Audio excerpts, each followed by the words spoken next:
కొణిదెల పవన్ కళ్యాణ్ అనే నేను శాసనసభ సభ్యుడిగా ఎన్నికైనందున శాసనం ద్వారా నిర్మితమైన భారత రాజ్యాంగం పట్ల నిజమైన విశ్వాసం, విధేయత చూపుతానని, భారతదేశ సార్వభౌమాధికారాన్ని, సమగ్రతను కాపాడుతానని, నేను స్వీకరించబోయే కర్తవ్యాన్ని శ్రద్ధాశక్తులతో నిర్వహిస్తానని దైవ సాక్షిగా ప్రమాణం చేస్తాను.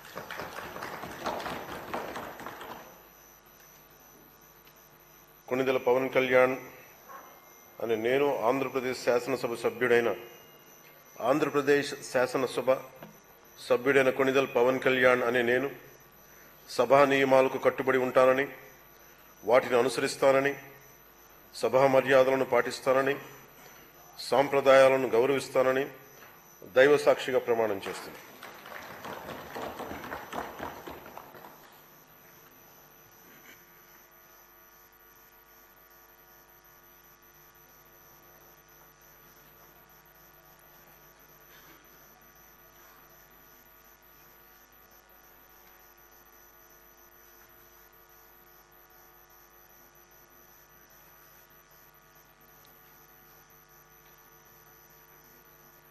శ్రీమతి అనిత వంగలపూడి.